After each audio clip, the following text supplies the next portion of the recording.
Hello, Yes, hello, I am Rangru, and I'm Graham. here today with another 1v1 from the Wargame Bootcamp Discord. We are in a tournament of brain-rotting capacity. We are on a high Hmm. rate of Sheol. Who are the unlucky participants today, Graham? So on the left, in the blue, excuse me, we have Hedgie playing Sweden Motorized, I believe we deduced. And then on the right, it's the famous Nick Demand, and he's playing Eastern Bloc Armored. But as, our viewers will notice from the, last cast, these decks are atrocious. Indeed. Yeah, it's going to be a interesting match. I mean, some block armored, not great infantry tab, but enough T-72s to probably actually invade the folder gap by himself. Yeah, I mean, that's really what it looks like Nick's only strategy is going to be, is because the infantry tab is that awful. I mean, there might be more Strela teams than actual line infantry in the deck there. So it's an interesting little aspect of it. But yeah, he's probably going to try and take T-72 M1s and just shove them right down the Swedish throat. Yeah, yeah, it's really all he can do. He's gonna have to spam those tanks, which are very effective, mind you, Yeah. especially up against only STRV spam. I mean, the autoloader at close range, I mean, the STRVs do shoot faster, but gives you a decent edge against him at least, and he does have the numbers to back him up. Yeah, and the T-72 M1 for 80 points is a really, it's a very good cost-effective tank. The in the SDRVs, we're going to really have to see here how do they stack up against that kind of, the numbers of armor that Nick's going to be able to put out here. We see two Tours kind of stuff in the back line. These T-72s are just going right down the road Wow. here. It's like they're going back to Oslo. Is really where I feel like the map that we should be calling it based off these decks here today. Though we do see the Akatsuya is basically having to act as a mortar here for Nick, and it's laying out some smoke, covering that right side up there in Delta. Though it looks like Nick's going to kind of just back off a little bit. Yeah, it's just quite interesting what Hedgie's doing because Nick is so concentrated in only one area. I Yeah. think he's realised this and he is starting to push around the flanks pretty heavy. He's getting a presence into Charlie. He's got a good presence into Echo. So if he can play this ride open game, I think he can do a pretty good job of just outmaneuvering these T-72s. Yeah, like instead of engaging head on, like you said, you take the flanks, especially like taking Charlie and locking that down for the foreseeable future is a really smart move there by Hedgie and shows really good game instinct to realize that, hey, there's no way there's anything over there right now, and there's not. It's just this giant armor ball and some Tours to protect it. We see some recon infantry coming up here from Nick, and then my 24 called out to push back probably these transports and any of the infantry pushing from Echo. Though Nick looks like he bring out some the Czech infantry, I think, it's in a BMP2. Give him some useful fire support. And the T-72 blob making its rain downtown. He's going to get a very good foothold into Delta. And even though he is getting outmaneuvered, if Yeah. he can get a good foothold into Delta, because it's a pretty easy place to lock down, get the T-72s around, he could try to just go for the jugular and get into Foxtrot. Yeah, it seemed like that was kind of the idea for him here, though we do see there is some Swedish ATGM infantry holding one of the towns, and there's also the Foxenjager as well. So there, Hedgie is taking these important, positions in the map, especially around Delta, to prevent any major moves from Nick. And actually, that one STRV, while it did go down, it did actually damage two of the T-72s, so it actually stops the attack. Oh, and he spots that. He spotted that tour right there. Oh, wow. I'm not He sure has what an saw it. Amos. Yeah, maybe the Kustjaeger saw it as they're running around. But yeah, he definitely saw that. He pings the map right there. Has he actually called the Amos out? Yep, there's the Amos. Yeah, it is out. And so he's going to immediately start shelling that. We're seeing already the tour being maneuvered, so very good micro air from Nick Deman, also getting that smoke out as well. And yeah, the RBS is just doing a decent job of slowing down any more advance into Delta here. And yeah, it seems like Nick is, well, he's had to slow down. He's gonna have to Yeah. consolidate, which honestly is a good play here for Hedgie, because now he can actually defend what he's captured. Yeah, for Nick's gonna have to play it really slow here and probably make a slow armored push. There's gonna, really don't see an opportunity for any lightning moves here, especially with his deck. And for Hedgie, you're absolutely right. Oh, Hedgie actually going for a little backline play here because there is nothing in front of him, and he's gonna try and drive this infantry right by the command tank. And the tank actually sees it, opens up right there, getting the kill. So this infantry's gonna get engaged in the open. Though Nyx might want to move the tank, probably. I guess it's the benefits of having a command tank. Yeah, It God. has the ability to defend itself. God, the Swedish reserve infantry is a unit I really haven't seen since Airline Battle. No, no, you really don't see them that often here in Red Dragon. Though we see the Kussjägers, they find the Akatsia. Its mortar days are over. It's a little mortar LARP. AT4 right there into the side of it. AT12, excuse me. But I think it's the same difference. And it goes down. Oh, up north, we're seeing the Hind and the AGS teams go at it, dealing with this little motorized push here from Hedgie. Should have enough firepower, especially with the second Hind being brought on out. But yeah, it's going to be very interesting how Nick has to use his support infantry. Like last time, I mean, there was a lot of support infantry in that previous match. So, especially in this northern area, those AGSs should work pretty well if he has enough recon to actually spot everything.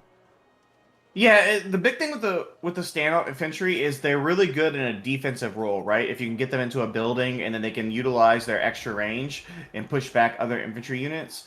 So I don't think you're going to want them necessarily CQC fighting with Kustjägers, but if you could like kind of push up forward there like an Echo or get them in some of these towns, they can be really annoying to deal with. Mm-hmm. And we do see actually some rovers over there trying to push back these hinds here. So this, the Swedish reserve infantry will live up there. The fight for another day. We're seeing some tanks. Two T-72M runs going to be holding that northern point.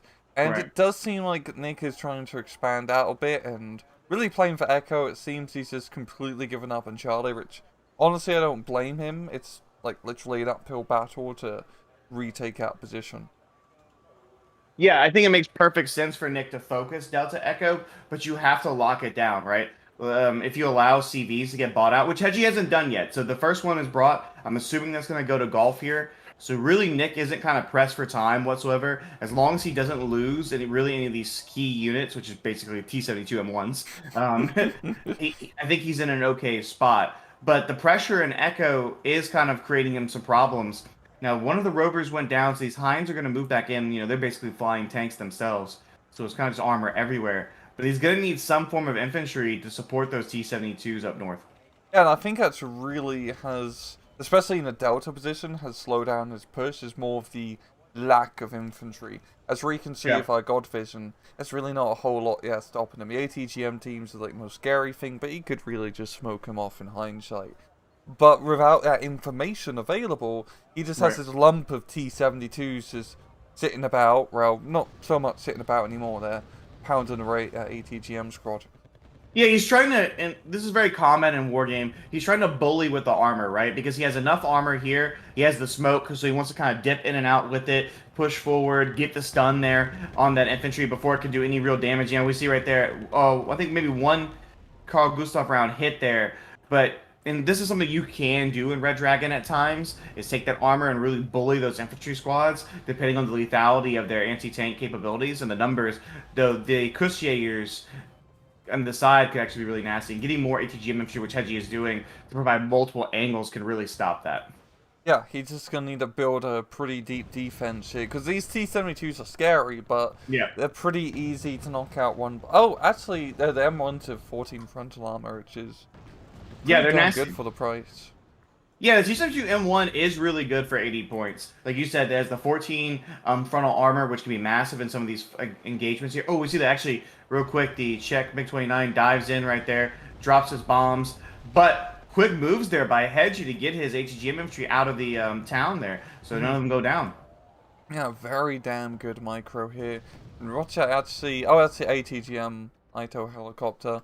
Yo, he's kind of out of Itos. You might want to resupply it. Yeah, I don't even know if it got a kill either. If it did, it got one. Then we see another Czech MiG-29 coming in here. Hawk trying to hit. It misses again, so we'll see one missile. Maybe he'll get a hit here. Let's see. No, so both MiG-29s have been deployed. They get out scot-free, but they didn't really do anything. So that's just kind of, you know, the caveat to it. Yeah. It was a lot of investment, really, just to knock out tier ATGM squad. So maybe in the more direct sense, that should give him a good opportunity to maneuver his T-72s up with that threat gone. But once again, lack of information is really killing him here. So he's having to stay back with those T-72s. Yeah, and there is a Vigan up in the air. It's with the cluster bomber variant, which you really don't see like whatsoever. That might be the first time we've casted it actually. That unit called out into the game here, but dealing with T-72s, it should be more than capable if he can get. Really, it'll come down to the accuracy of the hit, right? What he can do against the T-72s. But Nick is kind of blobbing them a little bit, which is natural when you're trying to like use 4 or 5 tanks at one time.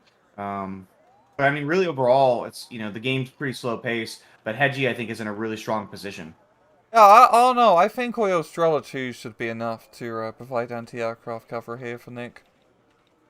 Yes, the Strela 2s are Yeah, going to be the MVP. Maybe they'll be the MVPs of this match. they might be. I mean, he has 2 cards of them. They must be good units, right? Yes, they're obviously an excellent. You think the Strela 2 is it better or worse? Wargame version. Which one's better, the Wargame version or the Warno version? Oh, well, it's definitely the Warno version. Yeah. Especially for ACM and helicopters. I mean, I just take all the, what's it called? The blowpipes just for fun.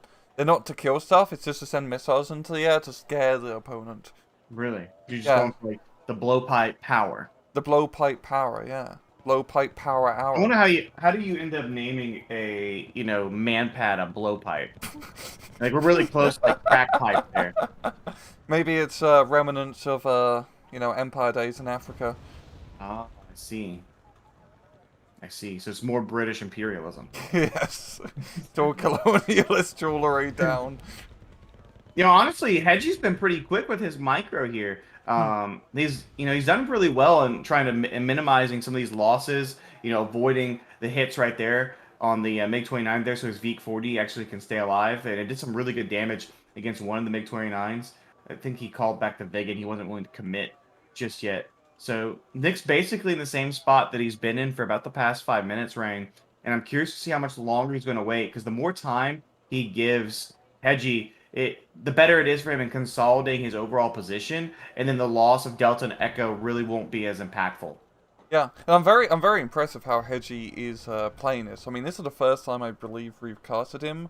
Oh But yeah, he's yeah. doing a great job of just kind of keeping Nick bottled in. He has that, scary armored gauntlet, but he's maneuvering around. He's setting off ATGM teams. He's poking at the Yeah. weak points here to keep Nick occupied elsewhere, so he can't just plow his way into Foxtrot. Because there really was, like 5 minutes ago, that opportunity for him to just really Yeah. attack move into Foxtrot. He'd take casualties, but he could cap it.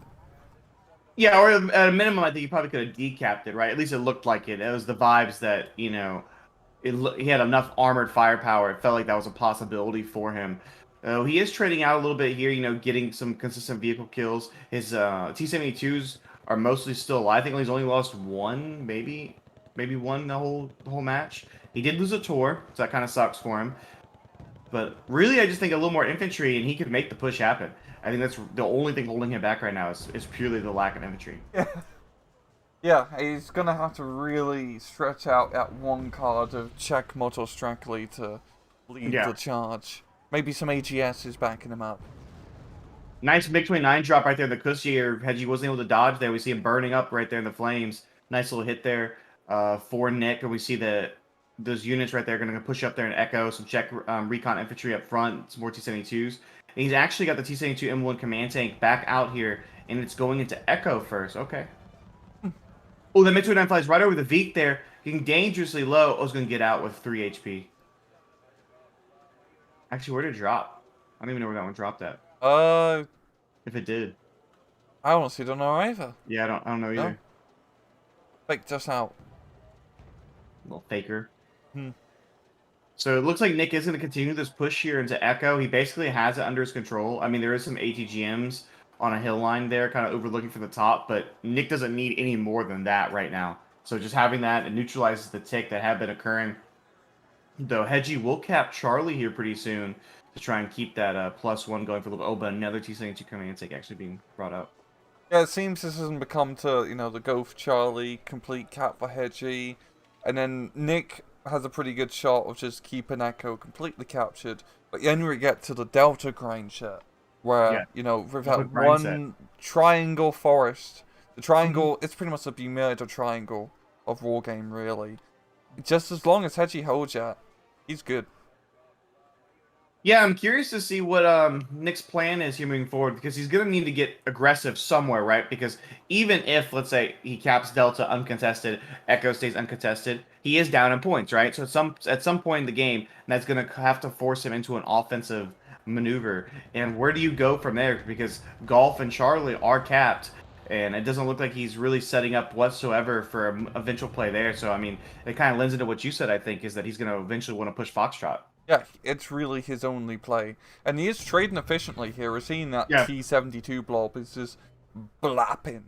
Yeah. Anything he comes across it. He just needs the frontline troops. Or maybe not. That one recon squad is really leading the Honestly, charge. honestly, right now he could legit send it. Yeah. There is the one Ito there, but he does have, the OP Strela infantry, He does. man pads, plus a Tor in the back, which is garbage, right? The Tor sucks. Everyone knows that. It's the Strelas that are the real airports. Oh, actually, see a Draken coming in right here, and we'll see. So Strela's open. Oh, and it goes down. Actually, I don't. What did it? Was it the Tor? It was definitely the Strela. No, the Strela did it. I believe. Yeah, yeah. Yeah, I believe the one missile fired from the Strela impacted. And he killed Headshot at the Draken. pilot. Yes. Look, a 4 stack. It's like infantry. They're infantry and anti-air. It's 2-for-1. Yeah, MiG-29 diving in. Oh, we see Tor opening up once again here. Actually, 2 misses there by the Tor. It's really Ooh. unlucky there. Oh, but the next one hits. It just immediately annihilates. And that's a That. really strong position for Nick to get into. Yeah. Because from that position, with his armor advantage, he can pretty much keep Delta now completely under his Yes. control, which is at least he can neutralize.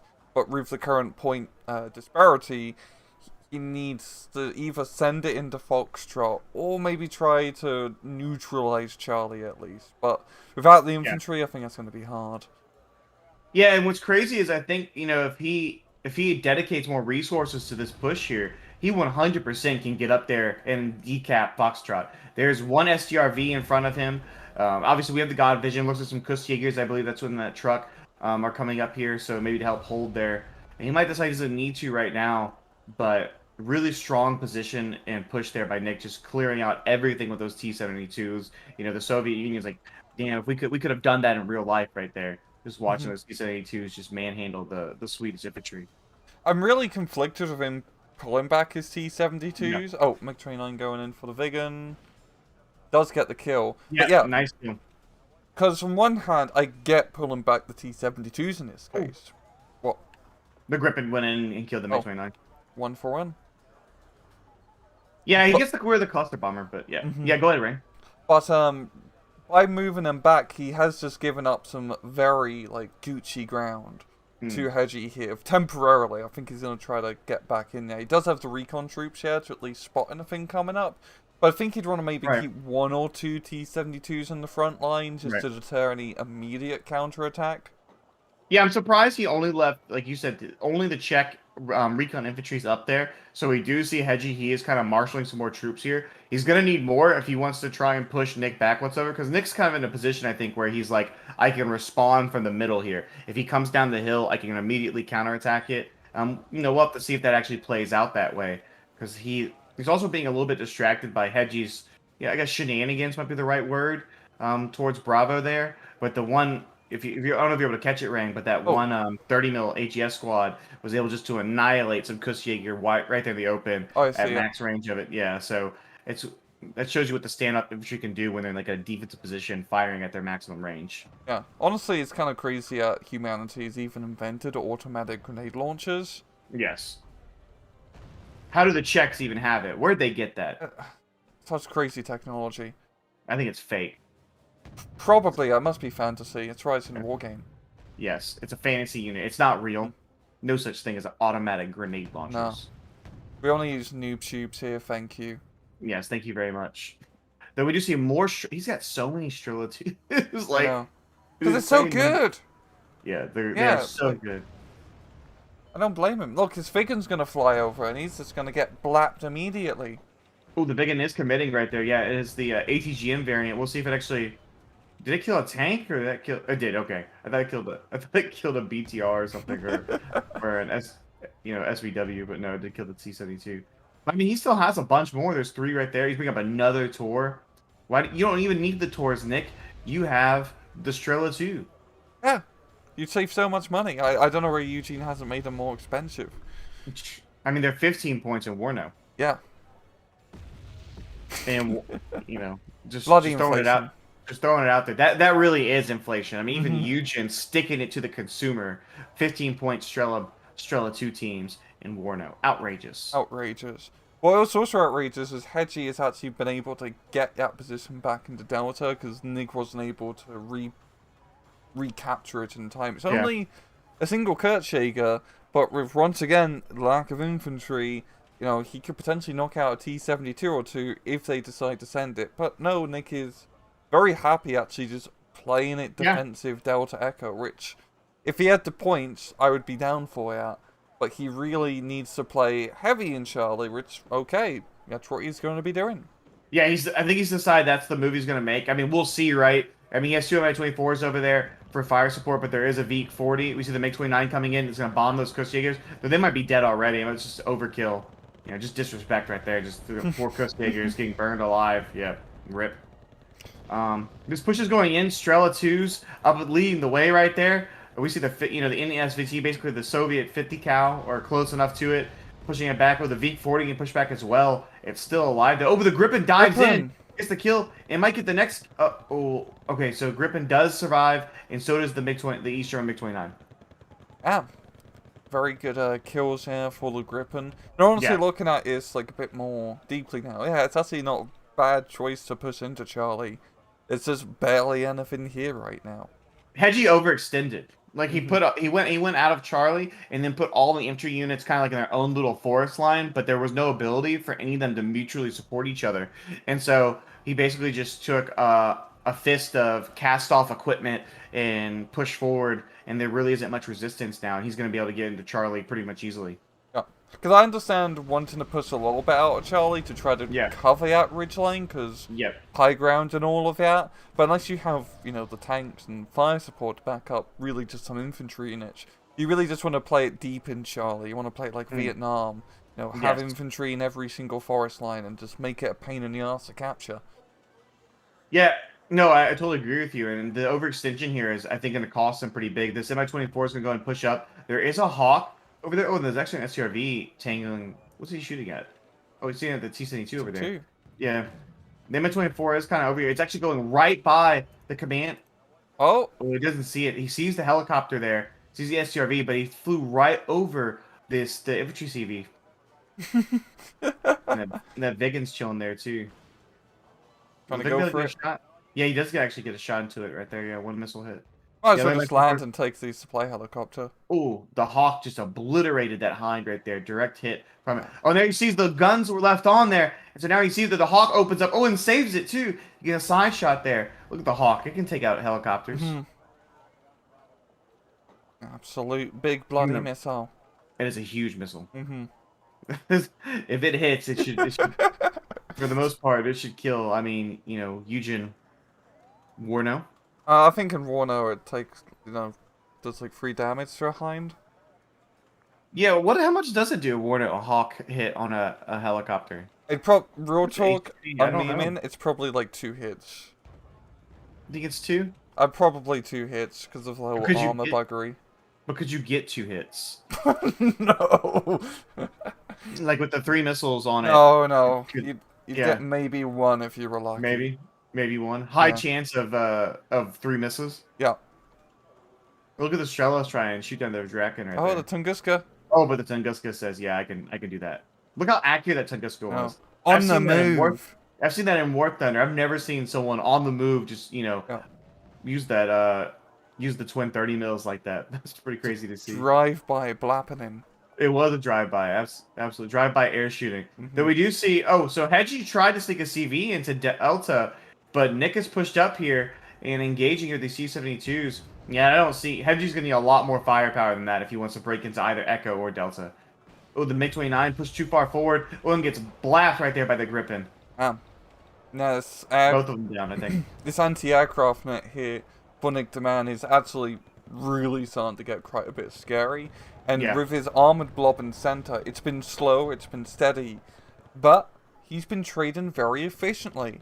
And we're starting to really see that snowball effect now, because Hedgie is very much having to towards a Ridgeline and Foxtrot with a few ATGMs and a tank hero, Nick yeah. stole the supplies. Oh, there we go. You think you have, 762 in there? I'm sure they have.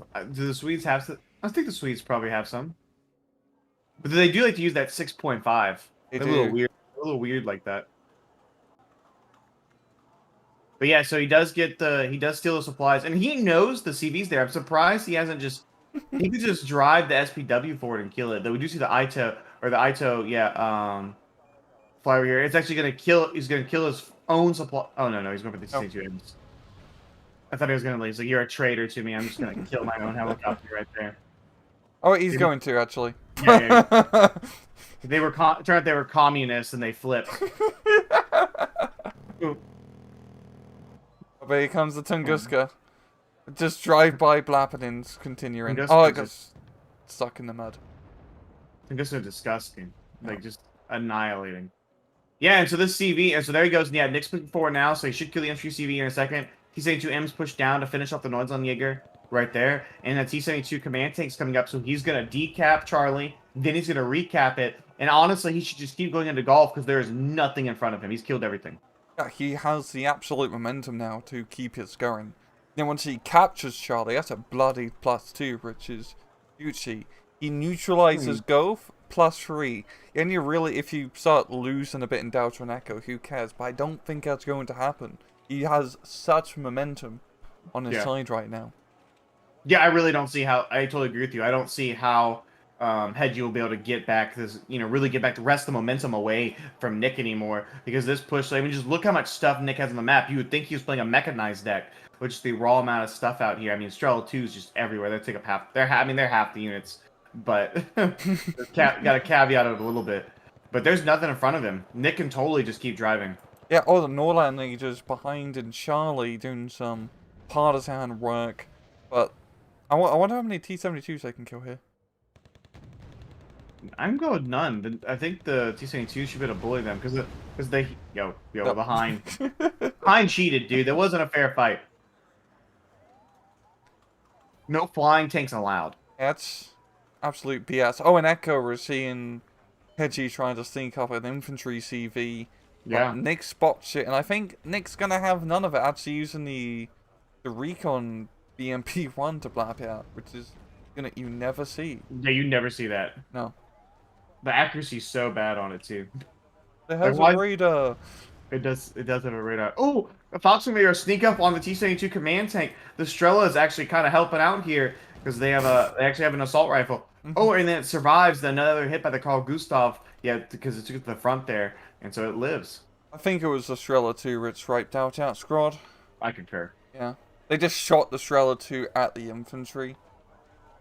Yeah, and so Nick is actually going to continue this push forward. A bunch of proms. Yeah, he can push them up front. His infantry is very thin, to say the least. I mean, for most of this game, he hasn't really needed it, right? No, he's been conservative with his tanks and not completely eating them into the battlefield. And he's been using, good 1 or 2, frontline infantry, really, fire by reconnaissance to draw fire, and then T-72s respond in kind. Yeah, and we see this. I mean, really, it's like if he can just drive. There's nothing in front of him. There's a Nordlandjäger. There's some ATGM infantry coming up here. A recon helicopter as well. The Gripen's up here. I mean, what's he gonna do? Strafe the tanks with his gun? Oh, and the Tunguska's. Oh, and then right now, I thought he was gonna fly over it. The Tunguska sees the helicopter though and just annihilates it. Yeah, more SPWs he'll throw over there, which actually should run into the CV pretty soon unless the Nordlandjäger get them. More T-72s. He's bringing out more Strelas. That's insane. Honestly, like, just having the Strelas for 5 points as well as the BTR. Honestly, like, the BTR is so useful because you can just use that to eat into the front line to find enemy units. Yeah, it's been really funny to watch it push up and, like, kind of be like the recon by force. The port's crews, they end up dying a lot of the time. But you know what? It's worth it for their comrades in arms. Oh, the C-72 showing side. Oh, but they'll get it turned around. Nordlandjäger gets a hit. Oh, and then, and there goes. Darby extended a bit too much, yeah, but we've got 2 flying tanks being brought in as well as 2 more regular tanks as well. So it's just an overwhelming amount of firepower here. That if he can just start getting eyes on his infantry, he should start blapping the infantry. Yeah, I mean, the Mi-24s, they're going to make quick work of them. We see this here. There is no A whatsoever. There's simply a grip. And a grip flies right over the seed. I mean, the Tunguska, not the seed. The Strellas and the Tunguska. And gets the kill. Then we do see the Norlandjäger giving, a little bit back there to the Mi-24. But his wingman over there put some, 80 millimeter rockets right there into the side of them as well. Finishing them off. And yeah, this might be just about over here. Oh, the missile hit almost gets T-72 in there. I mean, these Heinz rank could just keep going forward. There's nothing right now. Yeah. You're seen as a desperate buy-in of anti-aircraft truck to try and stop him, but the flying tanks was definitely the appropriate choice here. Yeah, really good call out there and use of the Heinz. They've, he got rid of all the AA. That Veek, which was doing a lot of work early, got annihilated there about 10 minutes ago, or maybe a little under 10 minutes. Yeah, actually, Nick has more T-72s he can bring up. So these helicopters have been able to just do consistent work over the past couple minutes here. And actually, he could bring them over there because the Strellas have spotted the CV. Or at least they're right on top of it. Going for the kill. Killing the hippie van first. Yeah, they really don't like the hippie van. Does Nick actually... Is he going to send the Hind over there? Will the Hind come over there and kill the poor Swedish command infantry? Ooh, the Strela fires because it actually has targets to shoot at. And it immediately misses right there. We'll see next one. Trying again. Miss. No. It's a good thing he has the Tunguska to back him up. Yeah. It's kind of stealing the fame. Oh, one of them did hit. Oh, a hit! Woo! He did get a hit. And the Rover actually has now been brought up here. Yeah, he did. Another hit. Strela's OP. Confirmed. Eugen, please nerf. And the Rover actually pushing back the Heinz as well. We'll see another missile. Let's see if we can get it. He does. Yeah, that Heinz down to 1 HP. It's got to land. Or Nick's actually going to just try and fight real quick. Oh, no. He's going to try to just kill the CD. Yeah, because he does have the plus. He is rocking that +2 right now. Oh, the poor Swedes. It was looking really good for a Hedgie for a little bit there, Rain. But the first 10 minutes. And then it feels like the wheels kind of came off. Yeah, it's just that slow grinding down of not being able to trade efficiently if you had T-72 blob and really consolidate those flanks. Like, bucket him up immensely, because he had such great map control. Yeah, great. Yeah, he did. He did. Definitely a big overextension, for sure. But he could have just consolidated a bit sooner, and then tried to set up more effective, like, traps to try to knock out those T-72s, or just to make him less effective. Yeah, and he also never really committed with his the Viggen never went in and actually did a bombing run, right? He never had an armor of his own, and we saw, his deck, he had plenty of STRVs. I mean, he could have 100% put out, I don't know how when we talk about, we don't know how well they would have traded, but it would have been better, I think, than nothing. And the infantry, for the most part, was too spread out. Like, he had a lot of it, but never able to mutually support each other, which has let the T-72s just bully him. Yeah, and honestly, SCRV's, like, a pretty good counter to the T-72s in a defensive fight, because you have that extra rate of fire. So if you can bait those T-72s into a head-on fight, you then bring in the Viggen or the helicopter to try to blap him, you could probably get that 1-2 punch. Yeah, and that never really happened. And then, Hedgie never was able to leverage his infantry superiority outside the first couple of minutes and just, the speed of the motorized deck, right? And this could be a problem, I think, with motorized going against armored, is that when the motorized player does become purely in the defensive, it can be kind of difficult. Like, you need to keep jabbing, you need to keep pressing for weak points, because you win by maneuver, whereas, the armored deck for Nick was basically just like an armored spear. Oh my, all the T-72 enemies called out. Oh, I forgot that Amos has bloody direct fire guns. Yeah, it does have direct fire. BMP2s flanked, and they got blabbed. Ground. Yeah, they rolled around and found out. 120 mils, jeez. Yeah, it's very rare that you see them actually shoot them. Oh, look, he's got them on the hunt right there. They're going for the proms. They've got a taste for direct fire, blood right there. There they go. Just opening up. Amos on his way in there. Oh yeah, oh no, but now he ran into another. The BMP2 avenging his comrade. T-72 M1s are one goes over the hill, one goes down. We see trades going left and right there, but he's got to back up. I think though, the bell is about to ring here for Hedgie.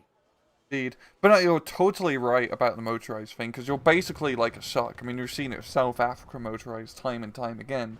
You gotta keep moving, you gotta keep Yep. attacking, gotta keep stabbing your opponent until they bleed Yep. out through 1,000 cuts. Yeah, if you allow it to become a straight up engagement where you're defending, or even motors if they have to attack, right, like frontally attack a position, it can be really difficult because you don't have the weight.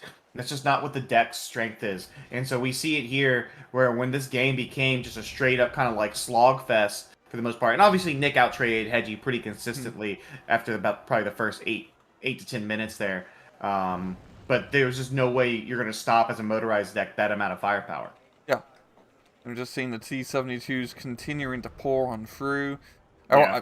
Yeah, the Foxtrot CV seems he might be able to survive this engagement. He's got his bodyguards around. You guys like a little last stand right there in Foxtrot right now. They're holding on. The Swedes thought the Americans were coming. It doesn't look like that's actually going to happen. And they're making a last little stand here because we're in actually ALB, not Red Dragon. It's Highway to Oslo.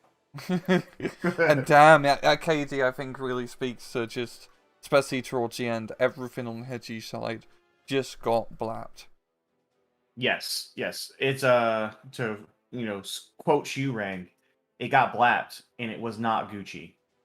But no, that was a really awesome match, though. Very back and forth between both sides. I really do love this tournament so far because it's cool to see people have to like perform well with crap units, and they are. Yeah. We've seen some really good micro with people having to maneuver about baseline T-72s and like all the Norland Jaegers, the ATGM troops. Yeah, and just the strategies being employed. It's interesting to see, Nick the Man, who is one of the best players in the game, right? Like watching him and say, okay, here's this really bad Eastern Bloc armor deck. It's so bad that half of your infantry is Strela 2 teams. Go win a game, right?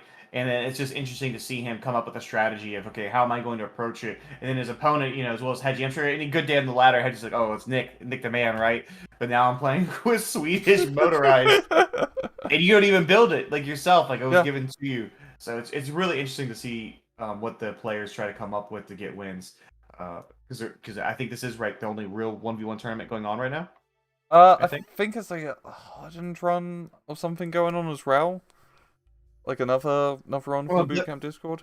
Blitzwar has his oh yeah, for BWC. His BWC. We need to do that sometime. That'll be some hot casting content. I'm participating in it. I know. Yeah, I'm going to be in it. Indeed. You can't cast me losing, Ray. Oh. Well, I mean, I don't know who you would cast it with, but if you release a video without me knowing, and I see you casting me losing, we're gonna be in trouble. Okay, let me cross that run off the list. Okay, only Graham dubs. Yes, absolutely. Exclamation I'll cast my own dubs if I get any. Indeed. But yeah, a great match, and thank you guys for watching. And as usual, please just take it easy.